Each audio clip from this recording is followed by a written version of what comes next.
Hi, and welcome along to a game of two halves here on DR Sport, along with Mark Goldbridge in the building. Look, he's well content because Man United are not playing till tonight. But for me, it's a bit of a bad weekend. Arsenal suffering their second defeat of the season in all competitions, going down to a last-minute goal at Aston Villa. It's a really good game for the neutral. Not for me. You know what I mean? When the worst thing in football, Mark, there's two things. The best thing in football, when you win with a last minute goal. The worst thing in football, when you lose to a last minute goal. What did you make of the game? Aston Villa 2, Arsenal 1. Well, it could be worse. You could be a Liverpool fan. So, let's just hold that for a moment. But we'll get to that. Yeah, but I think, you know what? Credit to Villa.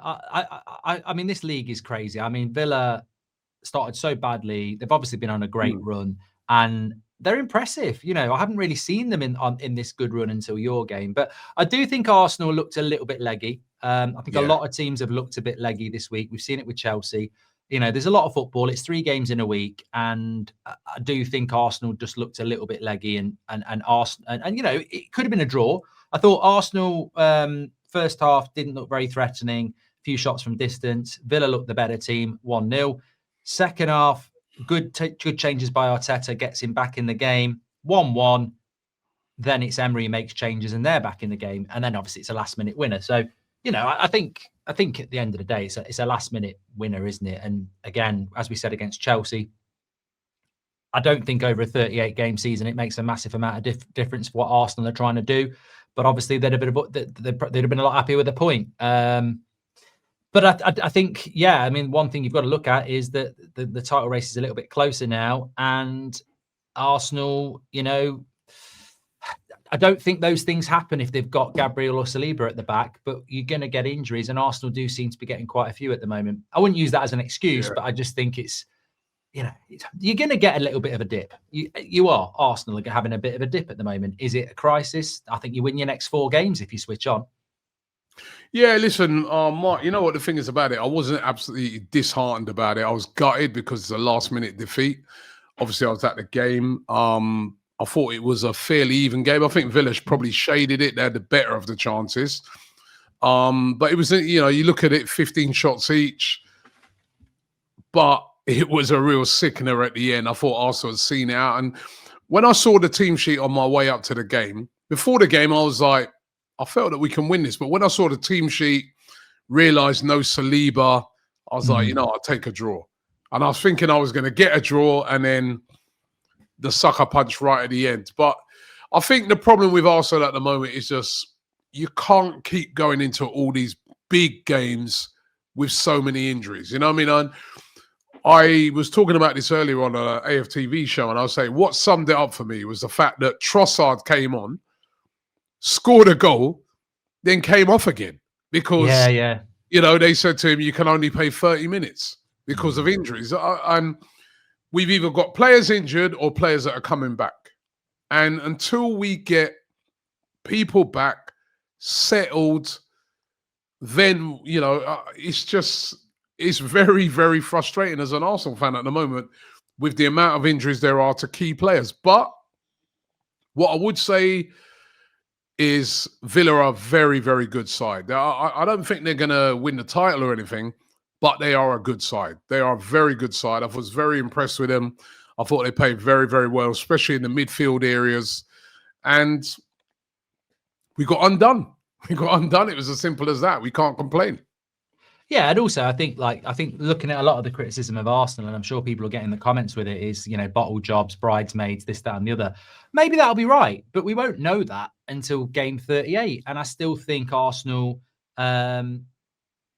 they've been to some difficult places. I still think they look like the favourites to me. Some people will give that to Man City, but if it had been easy, great if you're an Arsenal fan, but it probably isn't going to be easy. And I don't think Arsenal expected it to be easy. So they've had a good start to the season. They're top of the league, and they should be top for Christmas and New Year when you look at the next 4 games. If they drop points in their next 4 games, then obviously they're reacting to this, and it's how you react. Arsenal just got to show they've got the mental solidity to react to this and go and win 4 games in a row. And if they do that, you ride the bump, don't you? Yep, and it was a great win for Man City, and actually looked very impressive in their win against Sunderland. Sunderland have been playing really, really well. Of course, the majority of Sunderland's really impressive results come at home, but City dispatched them pretty easily, winning 3-0. Ryan Cherky, the star of the show, and they look back to their old City. They did, and I think this is the problem when, you know, I sort of said this in our prediction show. They beat Leeds 3-2 with a last-minute goal. They hold on against Fulham 5-4. And you sort of feel like, well, it's still 3 points, isn't it? You know, it nearly didn't drop points, but they still got them. And then they go and dispatch Sunderland, like you say, very comfortably. Look, they're Man City, I'll give them credit. They're playing football. I'll watch. I don't like Liverpool, but under Klopp, I'll watch them. And Man City, I've never liked the way they play. But this season, a little bit more direct, a little bit more watchable, scoring some really good goals. Footballing wise, they're probably the best team, but they've not really had any pressure. They're a new team. No one really fancies them. They're now, you know, City need a bit of pressure now, playing good football, up in the title race. How do you react to that? Because I don't think it, he was saying, oh, City are up there now, Arsenal are in trouble. I don't think that's not the same City team that's won the league before. This is a new City team, and yeah, it's interesting, and the pressure's on them a little bit now, but they're doing well. Fair play. I think it's Arsenal and City. And look, we'll keep Villa in for now, but a bit like Chelsea a week ago, I don't think they're really in it. But you know, give them credit; they're up there at the moment. The big game of the weekend, the big talking point of the weekend, the game of the weekend was Leeds versus Liverpool, which finished 3-3. I have to say, I got home from the Villa game. It was 0-0. Right, I went and have a shower, come out of the shower, said, right, let me watch the second half of this game, turn it on, it's 2-0 to Liverpool. You were going to say it was 3-3. I was going to say you had a bloody long shower. It's 2-0 to Liverpool, Mark. I'm thinking, oh, what's the point? Game's over. Yeah. My daughter wanted to go out and do something. I said, all right, I'll take you. Then all of a sudden, they score, they get the penalty. I'm thinking, hold on a minute. Liverpool, the way they've been, interesting. Then straight away, it's 2-2. I'm thinking, I'm sitting down and saying, listen, we ain't going nowhere now. I'm watching this game. Then Liverpool get the third. So Bosley, good finish. I'm thinking, yeah, Liverpool's seen it out. But then Leeds, to their credit, piled on the pressure, set piece at the end, Tanaka, 3-3, and what a brilliant game. And again, Arne Slot under pressure.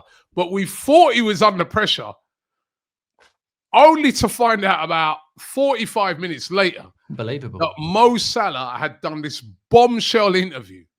Right? What's your take on that? What is your take on Salah? Listen. For me, it should be kept in-house, right? It should be kept in-house. But I remember, Mark, right at the start of the season, right here on DR Sports, we were doing a show. It was right at the Weekend Roundup, we call it. Very popular show on the channel. And AGT is a Liverpool fan. Obviously, very, very happy that they'd signed Alexander Isak, they signed Ekitike, Wirtz. They're all, this is going to be it. We're going to win the league easily. And I said to him at the time, I said, one thing. Mo Salah.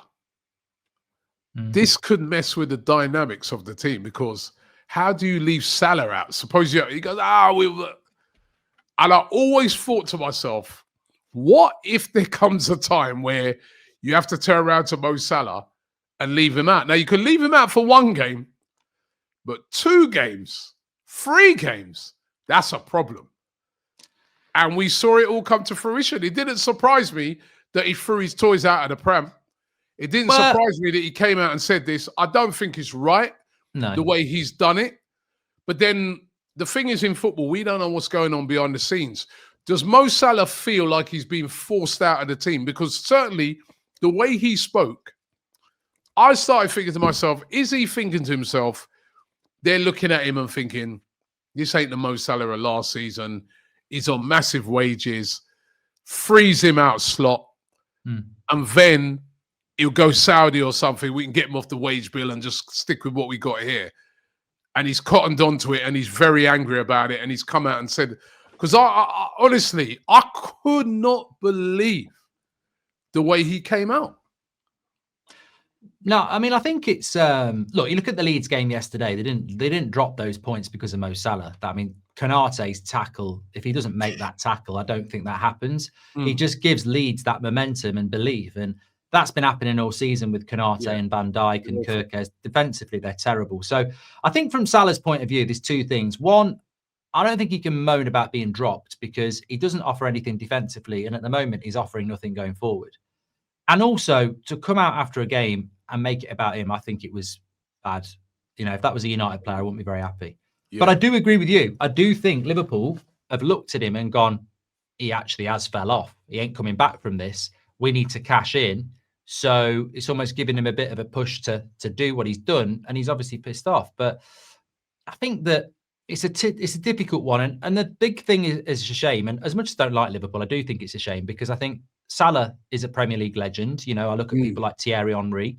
I didn't like what he did at Arsenal as a rival, but I respect him as a player.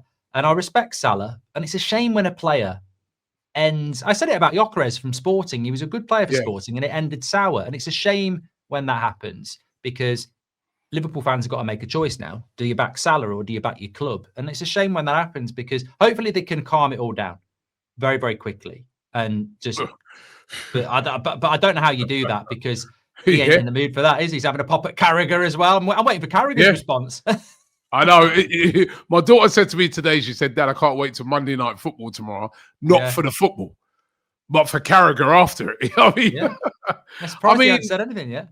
It's crazy. I mean, listen, Mo Salah, this is the problem. When you got a player like Mo Salah, you guys had it when you had Cristiano Ronaldo at Man United. It's very difficult to drop these players. They've got big egos. Yeah. They feel they're, you know, I mean, they feel they should play. They're used to playing week in, week out.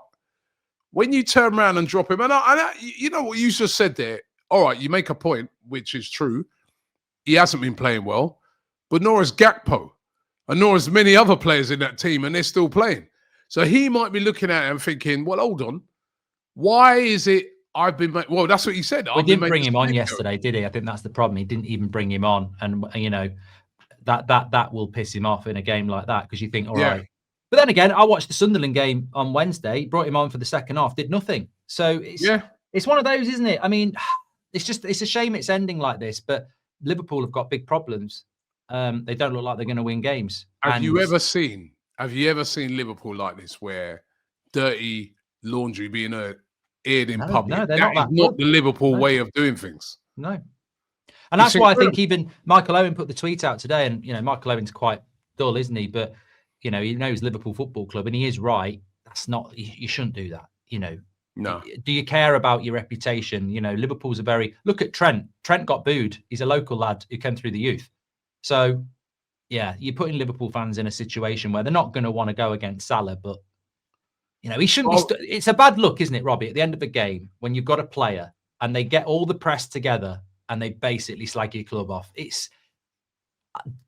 I can't believe he had that planned. I think if he'd have got on the pitch, played half an hour, he wouldn't have done it. But I think he's just lost his head, hasn't he? He's angry, innit? He's lost his head. He's angry. He knows. And I mean, what happens when he comes back from AFCON? I mean, like, honestly, like, this is the last thing. Huh? I think he'll be gone in January now. I don't. Don't you? No, I don't. Because I don't think he's going to just run away to Saudi to play.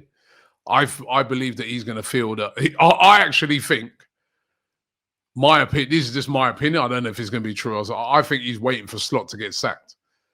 Then he'll get back in the team. That's what I think. Well, I mean, look, if you're a Liverpool fan, he's get Salah back. He's hedging his bets and he's thinking, right, you know what? I'll come back from AFCON and he'll probably be gone. And also, Mark, I feel, and again, with no evidence, but I just got a feeling that there's other players in that team that probably feel like how he feels. How does Andy Robertson feel? How does certain other players feel? That would piss me off because I've seen that at United where you're okay with it because you start winning, but actually it does, when you think about it. So what you're basically saying is these players aren't giving it for the club and the manager because they don't like the manager. Manager goes and they turn it on. And that definitely happens. We've seen it at Chelsea. We've seen it at United. Listen, it's an interesting one. If Liverpool could get prime Salah you've got a back, mix you'd of take players it. at that club, right? At the Yeah. moment, you've got the new players that have just come. That they'll be all right with Slot because he's brought them in. But you got the original players. You know what I mean? You got the Salah, Andy Robertson, Well, Van players Dijk's like dreadful, that. isn't he? Van Dijk's Sorry? dreadful. Van Van Dijk's Dijk. playing dreadful. Don't know how he's feeling. Like there's going to be certain players like that might be saying, you know what, this guy's Slot. I don't know, man. Mm. And I've just got the feeling that, in my opinion, and it's only my opinion, that maybe Salah's playing a waiting game and saying, you know what, he'll be gone first, and then I'll get back in the team. It's going to be an interesting. It was certainly the last thing that Liverpool need right now when they're not performing. I mean, 2-0 up, 3-2 up, and they threw it away. When would you ever see Liverpool do that over the past couple of seasons? They are really going for a bad patch at the moment. I can't see where they get the next win. I can't. Yeah. I can't see where they get the next win. I was looking at the fixtures. They've got to go into Milan on Tuesday. That'll be tough. Brighton at home. Brighton could do something. Tottenham away. You never know with Tottenham. But they've got Wolves. Got Wolves at home. 27th of December. That'll be 3. That's 3 points. Merry Christmas. Merry Christmas, Liverpool fans. Oh my God.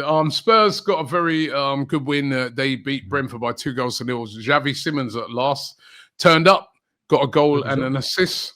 So that was good for Thomas. I think he would have been under huge pressure, Frank, if he'd have lost that to his former club, but he came through that. Yeah, did big win for Newcastle. Well, say big win, but they beat Burnley 2-1. We all expected that. But they, after drawing against Tottenham, that good for them to bounce back. And Everton, very impressive win, 3-0 against Nottingham Forest. Chelsea, though, that now is starting to look like a bad game for them last week, because since then they've gone away and lost to Leeds, and they drew yesterday away at Bournemouth, who haven't been on any form at the moment. That was very disappointing by them. Yeah, kept an eye on that game in the 3 o'clocks, and very toothless. And actually, we're probably lucky not to be losing in the first half. They were better in the second half, but Bournemouth, you can see why they're on a bad run, because they just couldn't put the ball in the back of the net. That could have been another Leeds for Chelsea. So again, I think a little bit like you, but worse. Maybe that 10-men game against you, losing Caicedo, they do look very tired at the moment, Chelsea. And I think, people go, oh, tired, loads of money. But, you can't compete at that level 3 times in a week. And we saw that from Chelsea. But it's a shame because they were doing well. They had rested Reece James during the week, and they'd rested a couple of defenders, and still look very lackluster. Fulham versus Palace. Palace coming out 2-1. Mark Gay with a late winner there. Great Fourth goal. Place. Great goal in the game by Wilson, but to no avail. Palace winning that, like you said, 4th place. Madness. For Palace now, and Brighton drawing with West Ham. West Ham starting to get a few little, not wins, but draws. Nuno making him a bit more resilient, isn't he? Still in the bottom 3, but unbeaten. Going to Brighton and Old Trafford, you'd be happy with that, really. Start winning your own games. But Palace play Man City next Sunday. Might be an interesting game there. That's going to be an interesting game. Interesting. You know what? Again, they're playing Thursday night in the Conference League, aren't they? Jammy City. They'll be tired. They'll be tired. Jammy City, but City do have Real Madrid during the week, so maybe that could be a bit of an equaliser. But Palace in 4th, like you said, on 26 points. Villa in 3rd place, 30 points, only a point behind Man City on 31, and Arsenal still top on 33, but now only 2 points above Manchester City. City closing in. Chelsea in 5th now on 25 points. Everton, who a few weeks ago were near the bottom, they're in 6th place on 24 points. It's crazy league at the moment. Manchester United down in 12th, Mark. Of course, they're playing on Monday night. West Ham still in the bottom 3 on 13. Burnley on 10. Wolves still on 2. And Forest and Leeds on 15. Good week for Leeds. But let's focus on Man United. Got the game tonight, Monday night. Wolves standard. What if he didn't win this? He's got to win this, hasn't he? Yeah, and I think we will win it. It's like you've got them next week. It's got to be, it's disrespectful to Wolves, but everybody's got to look at that. We said it about Liverpool. It's got to be 3 points, and to be fair, that puts United, I think, sort of 6th. I think we go into 6th place, but there's a lot of United fans going, "Oh, we're already 2 points off this, that, and the other." When you look at the league table last season, it's very similar. United have got 3 points more than they had at this time last year. And look at where we finished, 15th. So I'm not fooled by league tables and 2 points off this or 3 points off that. Performances have been really bad. We were bad against Palace and we got away with it. We didn't get away with it against West Ham and Everton. Ultimately, I would expect to beat Wolves, but our next 3 games are Bournemouth, Villa and Newcastle. And we'll get found out against Villa and Newcastle the way we're playing. So, look, this is a bit United at the moment. You get a result and people start talking about Champions League. I don't think we're good enough. I think the in-game tactics are poor. I think the system isn't working. I think the players aren't good enough. And I think the manager is sending mixed messages. Like he's, the treatment of some of our players. I mean, not bringing Mainu on. I know it's not quite Salah, but, the team just doesn't look right at the moment. And the messages coming out aren't good enough. But then, like you say, the league table's so crazy. It's sort of like, if he lost to Wolves, which I don't think he will, I still don't think they'd sack him, actually. I really don't. As mad as that sounds. I had a question for you, Mark. Right? Who goes first? Slot or Amorim or Slot? I'd say, you know what? Honestly, it probably should be Crazy Amorim. question. You know what? I've said this. I don't want Man United sacking managers, but if they sacked Amorim, I'd have to say you can't blame them. Like your win ratio's crap, your football's crap. But I actually think Slot has got more chance of going. I think these Ineos group, they don't know what they're doing and they're terrified of admitting a mistake. I think they'll lower the standard so much at United they would keep him even if we were in the bottom half of the table again. So I'd say Slot's got more chance because Liverpool probably have more ambition. What a crazy question. Who goes first, Slot or Amorim? That's mad. Right? I can see United picking up. I can see us picking up more wins than Liverpool before New Year. I don't know where Liverpool's wins are coming from apart from Wolves. Yeah, it's just... All right, listen, time to get into the team of the week. Yeah. I think we're very Let's see different. what we got. Should I start off with the goalkeeper while you get your paperwork together? Yeah, I've got it. Yeah. I went Donnarumma because he kept a clean sheet. Sunderland been dangerous. Yeah, I liked Martinez against you, but I know you like to give it to someone who's got a clean sheet. Didn't actually watch the City game, so I don't know, but I heard he made a very good save. So and he did get a clean sheet, so fair play, yeah. Right, Donnarumma. Back four. I got Matty Cash, thought he played very well against you. Yeah, got him. I've got Diaz and Vardiel because I thought, played very well and got a clean sheet and both got a goal. And then I went Jed Spence at left back. You've got Matty Cash at left back. I got Cash at Cash at sorry, it should be Cash at right back. Oh, let me just adjust that. So Matty Cash right back. So I did. I do like Gehi. I did mine before the Palace game. To be honest. I had Gehi. He scored the winner for Palace. Palace into fourth, so he's got to be in there. And I had Gvardiol as well. So who did you have at right back? I had Matty Cash at right back. You've just put him at left back. I had Spence, but you could go the City guy. What's his name? O'Reilly. O'Reilly did play well. No, I'll do Spence for the Tottenham fans get on me. You're right. Yeah, all right. Spence. Right, Spence for Spurs. Right, midfield. I've got... Well, I didn't watch this game, but apparently he's in contender for Player of the Month. He's playing really, really well. So I put Dewsbury Hall in there at Everton. Apparently he's been really good. Yeah, apparently well. I didn't see the game. Bruno G had a good game, scored a good goal, and Cherky, yeah. Right, so I went Cherky. Yeah. I went Tanaka at Leeds because to me that was such a big goal. And I went Buendia for the same reason, such a big goal. So he played half a game. Yeah, but listen, to beat Arsenal have only lost one game this season. You ain't that good. Great finish. You got to get Buendia in there. I mean, that was huge. That was, I mean, that's a huge goal. Tanaka only played about 10 minutes. Yeah, but that was a huge goal as well. Well, what about Bruno G? He played 90 minutes and he scored a fucking good goal. Yeah, against Burnley. So what? You know what I mean? Tanaka only scored against Liverpool. Everyone can do that. They're losing. It's 3-2. They're about to taste defeat. They're right in the bottom and Tanaka comes up with a huge finish. It's got to be Tanaka. This is and he scored a great one during the week as well. Get in the comments. Back me up. All right. Get in the comments. Up front, I went Ekitike, Liverpool. Yeah. On the losing side, but he did score 2 good goals. Barry at Everton, finally on the score sheet. Big money signing, but, big moment for him. They won the game as well. And Eddie Nketiah. because he used to play for Arsenal. Not because he used to score for Arsenal. He used to play for Arsenal, but he scored the goal and winning goal. Well, one of the goals, they scored 2, but a very important goal that puts Palace into 4th. I do agree with Ekitike. 2 very good goals, even though Liverpool bottled it. Xavi Simons, very good goal. He's not a striker. He's playing in midfield. Yeah, but like... Nah, you're trying to see, like, this is what you're trying I've got to Phil Foden as well, then. Phil Foden plays off the wing. You're trying to shoehorn people in now, see? Xavi Simons is more attacking than defending. Nah, better than old bloody, what's his name? Barry Potter up front for Everton.